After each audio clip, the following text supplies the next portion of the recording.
Once upon a time, in the beautiful city of Uyo, stood a prestigious boarding school named Gratis College. It was a mixed boarding school, and every parent wanted their children to attend the school. The entrance examination was not so easy at all. Only a handful of students scaled through the examination and were given admission into the school. A girl named was part of the people who got admission into the school at first try. She was an extremely brilliant girl who came out top in the examination. Her mother was a poor trader who had no idea that her daughter had taken the entrance examination. Gratis college had always been out of her reach, but had a dream that was way bigger than poverty. She secretly studied every night, using borrowed textbooks from her neighbors and past questions she found at the local library. When she saw the entrance examination notice pasted on the wall of the school, she realized that it was free. Was so excited to take the examination, despite knowing that she could not afford the fees. She applied in secret, walked to the exam venue alone, and sat confidently among daughters of lawyers, bankers, and even politicians. Worked so hard in the examination as if her life depended on it. When the results were finally released, her name topped the list. The owner of Gratis College, Mr. Felix Udofia, a stern but fair man with a passion for academic excellence, was completely stunned when he saw her score, which was way higher than any child that ever took the entrance examination. Registration began, and could not afford the registration fee, talk more of the exorbitant fees. She sat in her mother's market stall, sad as the thought of losing the admission broke her spirit. Her mother could not help but notice how sad she looked. She asked to know what the problem was, but could not bring herself to tell her. She knew how sad this would make her mother, knowing that her mother could not afford to pay the fees.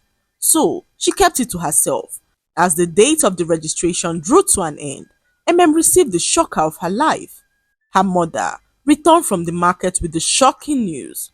Representatives of the school approached her market to inform her that her daughter had been given full scholarship to study at Gratis College. She stood there stunned as the people informed her that her daughter's tuition, uniform, books, and feeding would be taken care of by the school. Was the first scholarship student at Gratis College.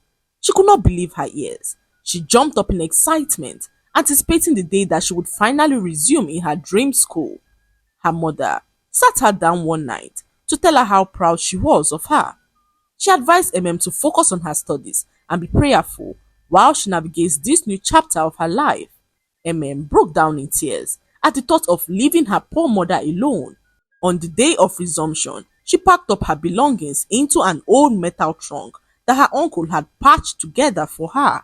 Inside were her old textbooks, neatly folded uniforms, and a bucket containing her only provisions, which were gari, sugar, and some dry granules. She arrived at the gates of the college with her mother by her side, her eyes wide open in excitement as she took in the beautiful view. Could not contain her joy. She approached the receptionist and was directed to her dorm room, where she met some girls who turned out to be her roommates. Bid her mother farewell as she began to settle in her new school. Her roommates kept away from her, believing that she was a charity case. After all, she was on scholarship, the first scholarship that the school had ever given. Was focused, always had been. She read while others gossiped. She prayed when others partied in the corners of the dormitory. Her mother's words echoed in her heart every day.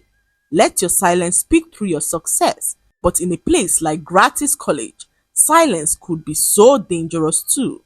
Status was everything at the college, and was the charity case of the entire school. Her roommates ignored her, whispering whenever she walked by. Her gari and granite meals were laughed at as others had their expensive provisions and snacks. Was so desperate to belong. She decided to make friends, not just with anyone, but with the most popular girl in the school. Her name was Evie, and she was the daughter of a top politician. Her best friend Udori was so protective of her and didn't want anyone to be close to them. But did not care. She wanted to be popular and knew that Evie was her best bet. One day, MM approached Evie to try her luck. I want to be your friend, she said to her, her voice shaking as Evie laughed out in disbelief. What makes you think that we'll ever want to be friends with a charity case like you? Evie's friend Udori asked MM, who stood there humiliated. Evie, seeing how desperate MM was to be friends with them, agreed on only one condition. You'd have to prove yourself to us that you're ready to roll with the big girls, she said to MM, who promised to do anything to prove that she was ready. That was when everything changed, and MM's life changed for the worse. The task seemed simple on the surface, but what MM did not know was that her life would never remain the same after it. Evie handed her a substance to drink, and MM, though hesitant, drank it without any questions. The events of the next few hours were a blur as MM found herself lying in the middle of the school field alone.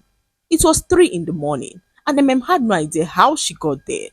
She quickly dragged herself up and rushed back to the dormitory where everyone seemed to be asleep.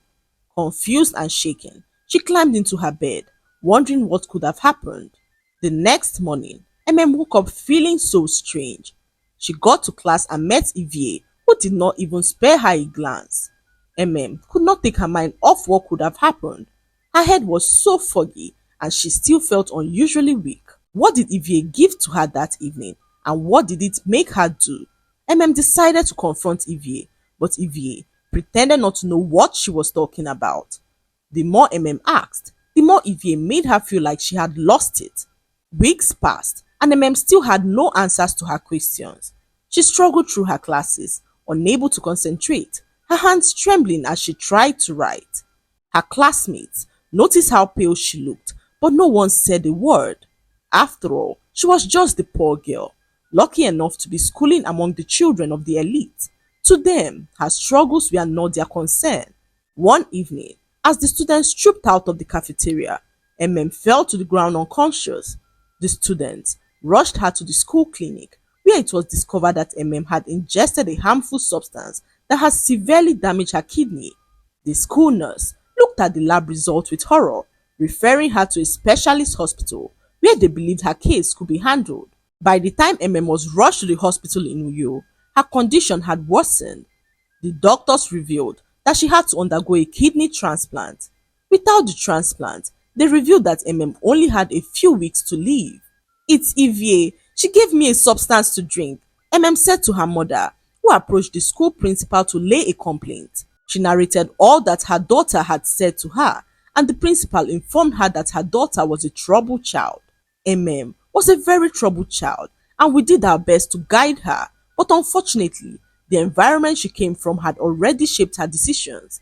Mr. Felix Udofia said coldly to her mother, revealing that the school had zero tolerance for indiscipline. Her mother sat there stunned, knowing that her daughter was not anything like what he had described.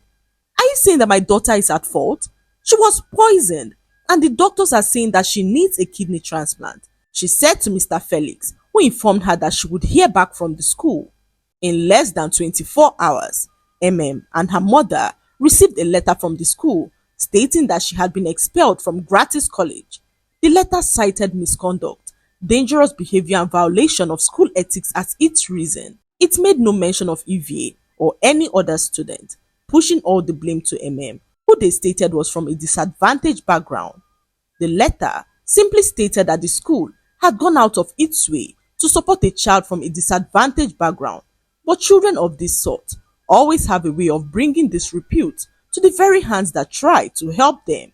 MM's mother clutched the letter, her hands trembling, her eyes brimming with tears. Inside, her daughter lay unconscious, struggling for her dear life. She had no money and no one who could fight the injustice that she was currently facing. Gratis College, which was once a dream come true for her daughter, had now turned to a terrible nightmare. It wasn't long before articles began to flood the tabloids, calling MM the product of a rotten society. Her pictures and that of her mother was plastered all around the tabloids with articles detailing how Gratis College's first scholarship student turned out to be a substance abuser who tried to introduce other students to substance abuse.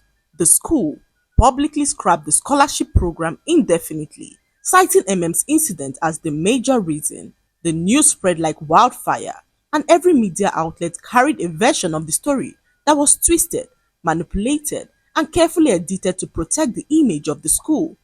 MM's face was plastered everywhere, shaming her mother for neglecting her daughter's upbringing. They turned her into a national disgrace, making her daughter a sore example of when the society decides to give the wrong people opportunities that they do not deserve. Her dreams were buried under headlines, and her truth was silenced beneath carefully written lies. No one talked about the fact that MM had topped the entrance exam. No one remembered how the school once celebrated her brilliance and excellence. Now, she was a scholarship girl who turned out to be a drug abuser. Her mother, devastated and heartbroken, refused to give up. She stood at the gates of the hospital, pleading with anyone that cared to listen to help save her child. Most people she approached walked away, whilst others who recognized her judged her for her daughter's predicament. Then she met Ubong, a young journalist who had been following her story with keen interest. Ubong was not just any journalist, he was once a student of Gratis College who had a similar encounter so many years ago. He witnessed a huge cover up in the school that was never spoken of again. A classmate of his died in an unusual circumstance, and the school covered it up as an accident, blaming the dead student for being careless. What had actually happened was that a group of bullies threatened a student to expose his secret if he failed to jump into the overhead tank in the school. The boy, whose name was Kalu, jumped into the tank and never came out alive.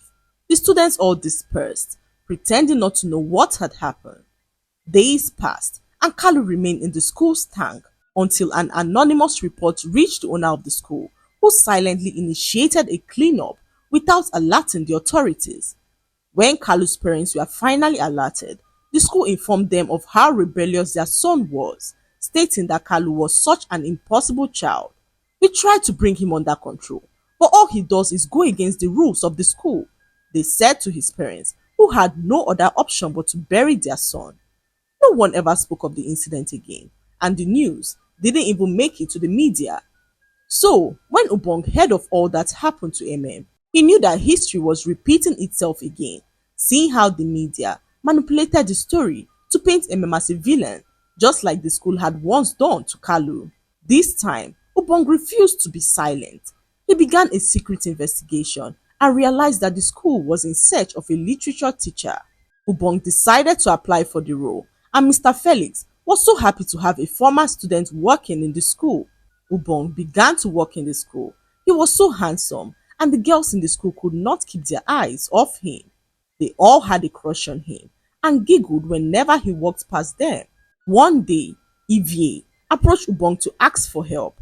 She narrated how she was struggling with literature and asked if he could give her extra lessons after prep. Ubong, keeping his cool, agreed. He saw this as an opportunity, an opening into the truth of what happened to MM. But what Ubong did not know was that Evie's friend Udori was watching.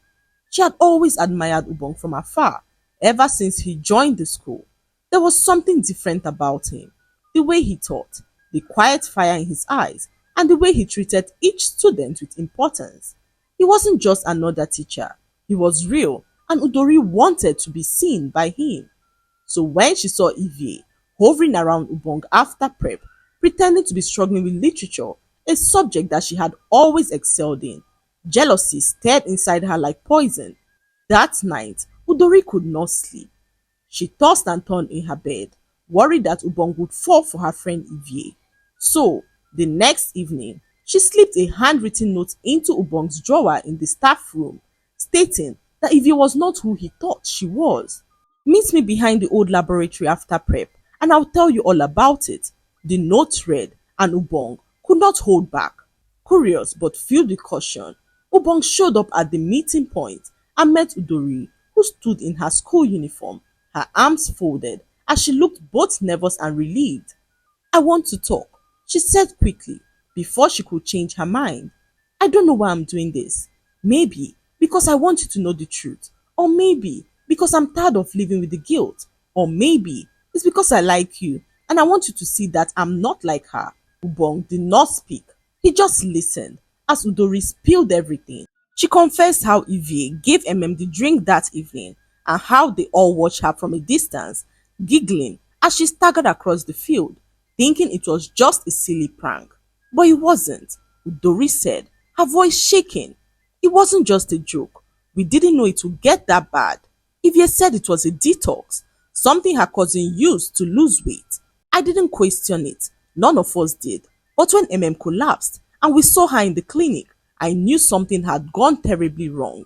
I wanted to speak out, but Evie threatened me. She said if I ever opened my mouth, she'd ruin me. Ubong stood in silence, his jaw tight. He could feel the weight of years of injustice rising in his chest like fire. Will you help her? Udori asked in a whisper. I know I don't deserve forgiveness, but does. She didn't deserve what happened to her. Ubong nodded slowly. Yes, he said, but we are going to need more than just words. Udori gave him a flash drive. There's a video. I was recording the prank that night, just for fun, but he caught everything. Drinking, Evie laughing, even when we all ran away after she passed out. That was all Ubong needed. By the next morning, the truth had a voice. Ubong sent the footage and Udori's confession to national news outlets, independent bloggers, human rights groups, and legal activists. This time, the story could not be buried. The video went viral. Public outrage erupted across social media. Hashtags like Justice for trended worldwide. Gratis College found itself under intense fire. The Ministry of Education shut the school down for investigation. Evie and her parents were summoned, and within days she was arrested. Mr. Felix Udofia, the once respected school owner, was interrogated for his negligence, cover-up and defamation of a minor. The school's board was dissolved. The school's reputation, carefully crafted over decades, collapsed overnight. As for she finally received the help that she needed. Donations poured in from people across the country, strangers who read her story and saw her for what she truly was, a brilliant child failed by a broken system. She underwent the transplant and slowly began to recover. Her mother remained by her side the entire time, praying, holding her hand, whispering, and assuring her that she would be fine. Months later, when could walk again, she gave a televised interview. Her voice was soft, but every word was clear. I wanted to belong, but now I know that I was never the problem. The system that made me feel like I wasn't enough. That was the problem. She turned to the camera and smiled. To every girl out there who feels invisible, you are not. Your truth matters. Udori, meanwhile, was expelled from Gratis College along with Evie, but she walked out with something her friend never had, a clear conscience. She later wrote an open letter apologizing to publicly, and Ubong, he won the Human Rights Journalism Award that year for his groundbreaking expose on elitism and institutional injustice. His story helped reform scholarship policies and spark conversations around bullying and discrimination in elite schools across the country. Later returned to school, a different school, and graduated with honors. She went on to study law and dedicated her life to protecting the rights of children like herself. In the end, her story didn't just shake a school, it shook a nation, and she became more than the girl who topped an entrance exam. She became a voice, a survivor, and eventually a symbol of justice. The lesson to be learned from this story is that justice may be delayed for a while, but it will never be denied. Boarding schools do not just educate, they shape children into the adults that they should become. Children can be influenced, broken, or built behind closed doors. So as parents, learn to be present, stay involved, ask questions, show up unannounced, because silence, while powerful, can sometimes hide things that need to be seen. I hope you enjoyed the story.